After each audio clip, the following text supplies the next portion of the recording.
توکل کی تعریف کے بارے میں آئمہ سلف یعنی ہمارے جو ابتدائی علماء فکر ہیں، بڑے بڑے امام ہیں، ان سے مختلف اقوال ملتے ہیں، جن کا خلاصہ یہ ہے کہ اللہ سبحانہ وتعالیٰ کی ذات پر بھروسہ کرنے اور مخلوق سے تمام توقعات ہٹا لینے کو توکل کہتے ہیں۔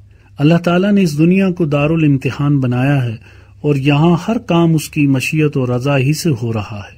ہمارا عقیدہ تو یہی ہے کہ ساری دنیا کے انسان مل کر بھی کسی فرد واحد کو نفع یا نقصان نہیں پہنچا سکتے جب تک باری تعالیٰ کا حکم نہ ہو، لیکن آج کا مسلمان یہ جاننے کے باوجود اپنے طرز عمل سے اس حقیقت سے انکاری نظر آتا ہے۔ اسے اپنی صلاحیتوں اور کاوشوں پر اس قدر ناز ہے کہ رب تعالیٰ کی ذات اقدس کی عطا سے صرف نظر کرتا ہے اور اس کے ان گنت احسانات اور انعامات کو یکلخت فراموش کر دیتا ہے۔ اپنی کامیابی اور عروج کا حاصل اپنی فہم و فراست اور عقل و دانش ہی کو قرار دیتا ہے۔ دوسری طرف ایک ناکام شخص بھی اپنی محرومیوں کا ملبہ دوسروں پر ڈالنے کی کوشش کرتا ہے۔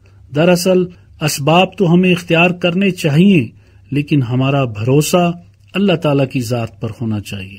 یہ عقیدہ پختہ رکھنا چاہیے کہ وہ ذات اسباب کے بغیر بھی چیزوں کو وجود میں لا سکتی ہے، جبکہ اسباب کی موجودگی کے باوجود بھی اس کے حکم کے بغیر کوئی چیز وجود میں نہیں آ سکتی۔ سامعین محترم، توکل علی اللہ کی صفت اپنے اندر پیدا کرنے کے لیے ضروری ہے کہ بندہ یہ تصور کرے کہ اللہ تعالیٰ میرے تمام معاملات کا کفیل ہے۔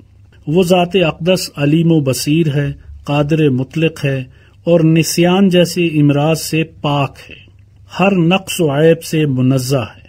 جب ہمارے ذہن میں یہ تصور دائمی طور پر رہے گا تو یقیناً تمام معاملات کے بارے میں توکل کی حقیقت کا شعور ہمیں حاصل ہو جائے گا۔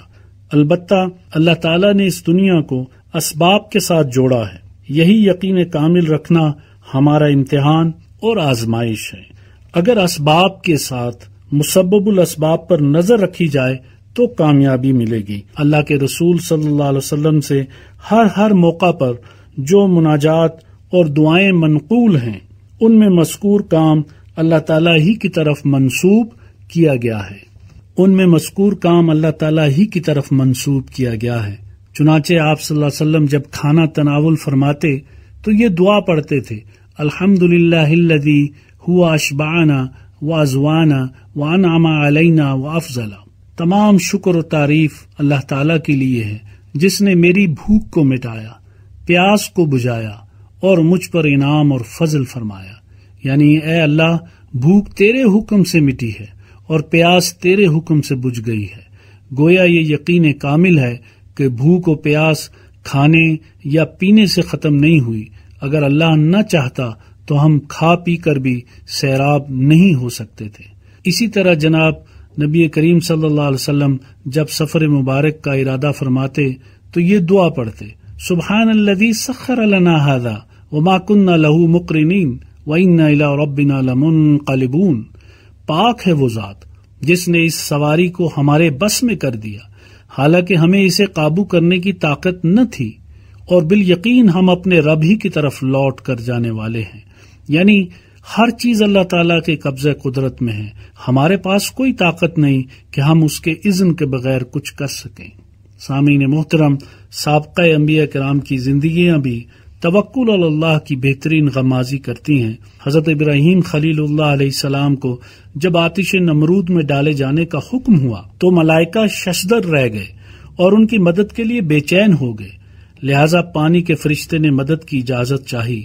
اللہ تعالیٰ نے اجازت دے دی کہ جاؤ، اگر ابراہیم علیہ السلام تمہاری مدد لینا قبول کریں تو مدد کر سکتے ہو۔ وہ فرشتہ آیا اور پانی سے آگ سرد کرنے کی اجازت چاہی۔ اس پر حضرت ابراہیم علیہ السلام نے پوچھا، کیا آپ کو اللہ نے اس کام کے لیے بھیجا ہے؟ فرشتے نے کہا، نہیں، بلکہ میں خود اجازت لے کر حاضر ہوا ہوں۔